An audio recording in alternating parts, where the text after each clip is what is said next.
What is up, boys? It's your boy JB back with another video.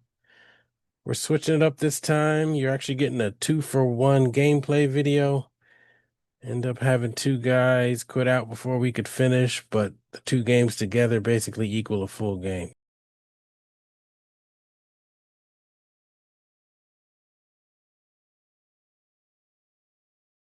So we're back with our spread option series running our base plays and our relief plays. This is double offset week. We are running motion halfback base. So this is one of our base runs with the addition of motion. So it's going to motion our wide receiver, but it's our regular base, halfback base run. He's got 6 in the box, and we've got 6 blockers. Really should have followed the guard a little bit better, but we get 3 yards and we're off moving.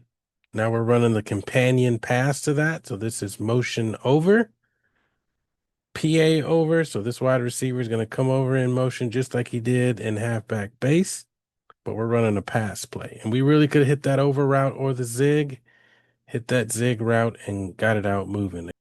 We're showing the same look on offense, but we're running a totally different play.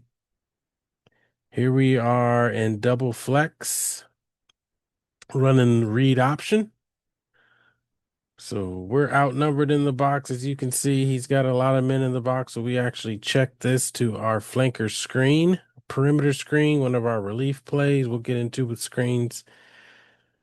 We don't get a big gain, but it's better than we probably would have gotten running up into the middle. So 3rd and 17, we come out in a pass play. We're just trying to pick up half of this since we're close to the 50-yard line, seeing if we can go for it. It's a really aggressive call by me. I don't often go for it on my side of the field, but just the look and feel of this game and the way he was playing defense, I kind of had a good feel for what he was going to be in. He had been playing a lot of man-to-man coverage, so we come out with one of our sets. Comeback route.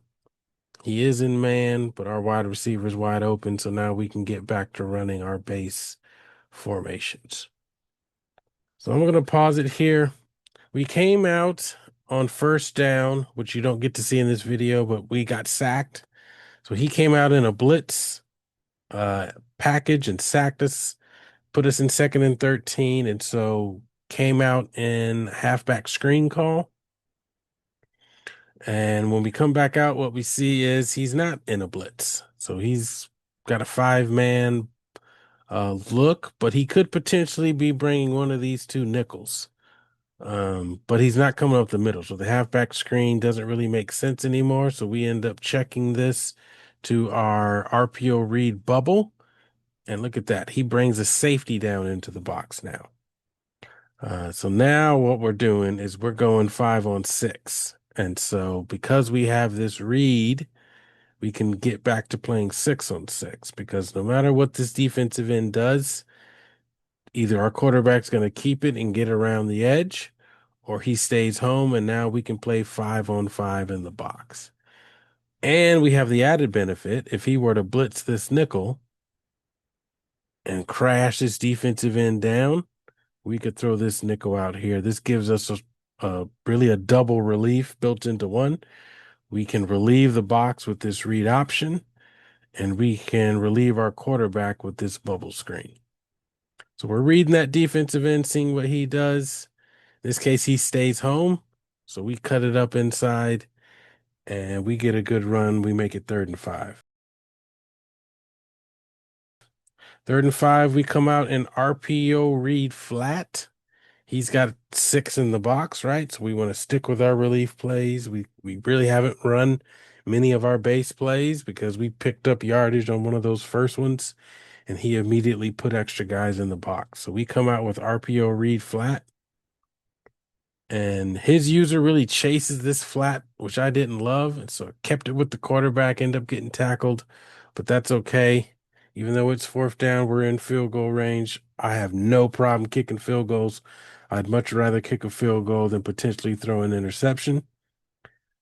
So kept that play in there really just to show you there's nothing wrong with kicking field goals. His next possession, 4th down, he decides to go for it just like we did. We're running a hard flat out here though, so we turn him over on downs and we get the ball back. We get to running back to our base offense. So we're back to our double offset week. So this is RPO glance post. This is in our relief play series video. So if you haven't seen that one, go back. What that tells us though, they've got two men over this post, so the right side of the field is going to be dead. We're not going to be throwing this post route. So now what we're doing is reading this nickel who's over our slot wide receiver. If he chases our slot wide receiver, we're just going to hand the ball off. If he were to chase our running back, then we throw the bubble out there. In this case, the nickel chases the wide receiver. We hand the ball off. We get a yard. That's perfectly fine. It's positive yardage. We can still run our normal offense. Here we come out in RPO read. I don't really like this look though. So he has a flat defender in here, and he's got three defenders over two. So that doesn't help us in the numbers game. We really could have checked to an inside zone or a halfback base and ran the ball up the middle. That's an option. But instead, what we end up doing is checking to a jailbreak screen. And now what that gives us, as you can see, we're going to have our center pulling out here, our left tackle pulling out here with our two wide receivers. So now we've got a lot more numbers that we can use to set up this play. So it's a similar concept, but we're playing better numbers because we've got more blockers this time. So we throw it out. Tackle doesn't do the greatest job of blocking, but we're able to get yardage. So what do you guys see in this one? I'm going to play it and then pause it. What you can see is he's got 6 men in the box. So we again come out in RPO read bubble. So we're going to be reading one of these defensive ends. Actually, this might be the inside zone play. Yep, this is inside zone. So back to one of our base plays. This actually leads into the next play. So we've just run inside zone for 5 yards. We call hurry up and actually switch it to RPO read screen. This is a relief play. We've just hit him with an inside zone. He's got 6 men in the box. We've called a different play from the same personnel, the same formation. So to the defense, the only thing we've done is switch sides of the field. But this is going to tell most defenses we picked up 5 yards on inside zone, probably running inside zone again. He's got 6 guys in the box, but we're reading this defensive end. So now we can either play 5-on-5, or if he were to crash this defensive end down, we could keep it with our quarterback. That is what ends up happening on this play. Everybody crashed down, and we're able to cross the end zone for 6. I put this next play in just for fun. Anytime you get a fat guy touchdown, it's always good. So we got pressure on the quarterback. He throws it. They say defense wins championships. Defense wins game in college football as well. So we had a lot of fun with this one. Another defensive play, next series, he drives it all the way down, throws it right to our user, and we're off to the races. On to the next game. If you guys enjoy this content, enjoy learning more about the spread option, be sure to drop a like, subscribe to the channel. We'll get you guys more gameplay footage, but also more of the scheme that we're running. So we still have to talk about some of our motion, no huddle, and also our passing concepts. Against Arizona State, we're going to run more of our spread set. So this is spread Y flex. We actually came out with a passing play this time. It worked out because he had more guys in the box than we did anyway. But sometimes you don't always want to open up with your base run. Sometimes it's good to mix it up, show them you will throw the ball, and then come back. So we come right back with inside zone, motion inside zone. Again, same formation, except it looks a little bit different with this motion from the wide receiver going across the field. His user chases that guy, and we're able to get an inside zone up the middle. So now he doesn't know what we're running. He doesn't know what motion means. He doesn't know what formation, if it's pass or run, because we've thrown a lot of different things at him just in 2 plays. I'm going to pause it right here He's got 5 in the box, and we have halfback base on. So we're playing 5-on-5 plus a pulling lineman. So really what we're playing is 4-on-3. He's only got 3 men on this left side, and we're pulling a guard.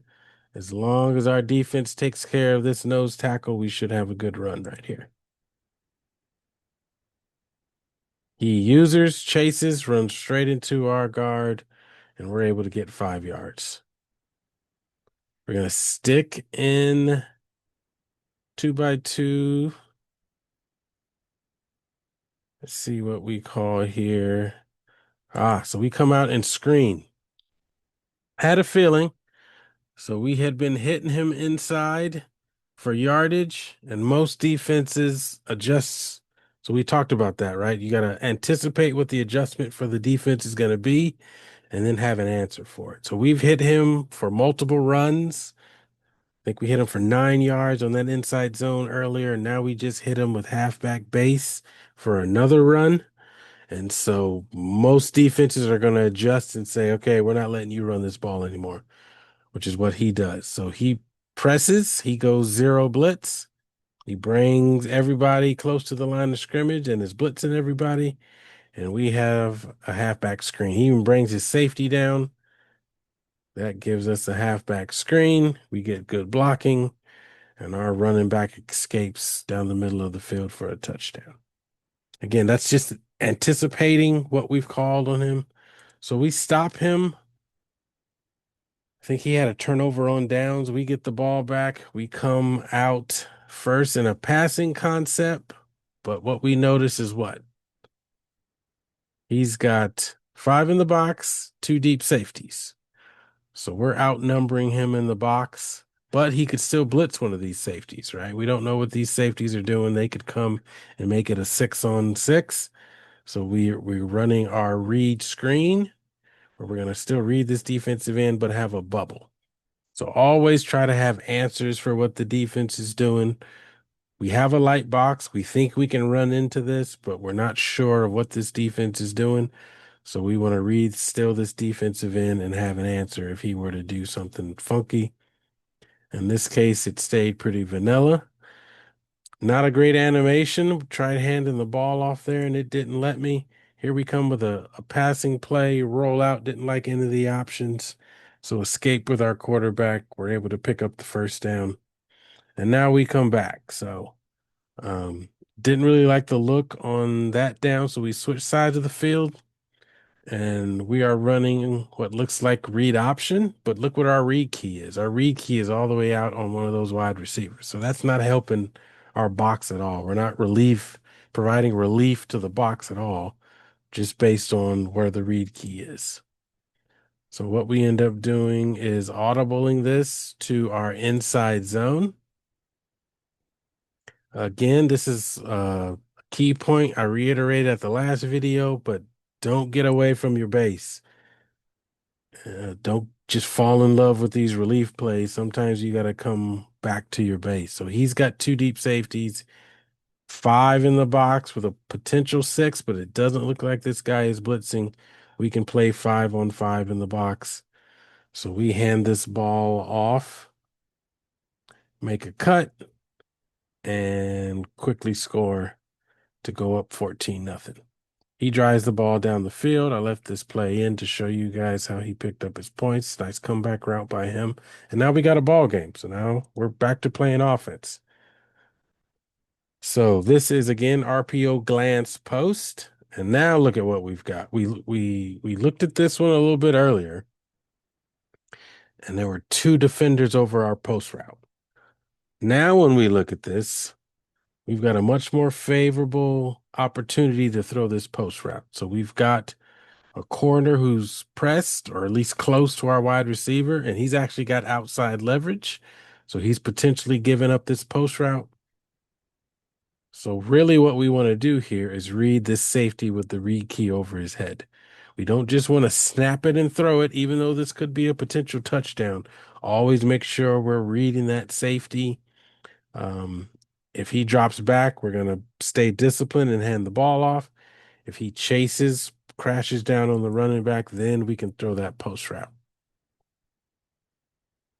Check this out. He drops back. We hand the ball off and we pick up 9 yards. Had we thrown that post route, had we just said, oh, this is a potential touchdown. He's pressed. He's given us inside, outside leverage. We can get a touchdown on this. And we just snapped it and thrown that post route. It's probably a pick, maybe even a pick six. So we come out on the next play. It's 2nd and 1. We've been running the ball a lot. We've been playing close to the line of scrimmage a lot. He responds again with pressure like he did the last time. Instead of a screen this time, though, this is stick and go. And really, we could have thrown a touchdown to multiple players on this. So he's in zero coverage. We've got go routes on the outside, but also this stick and go route from the tight end. Both routes are wide open. We could have thrown a touchdown to either guy. In this case, we chose to go to our speed wide receiver, but look at A. He's just as wide open as our wide out. And so we're able to drive down the field and score. And this guy has decided that he's had enough. So that is it, guys. That is our first gameplay video. Be sure to stick with the channel. We'll be back with more videos. Have a good one.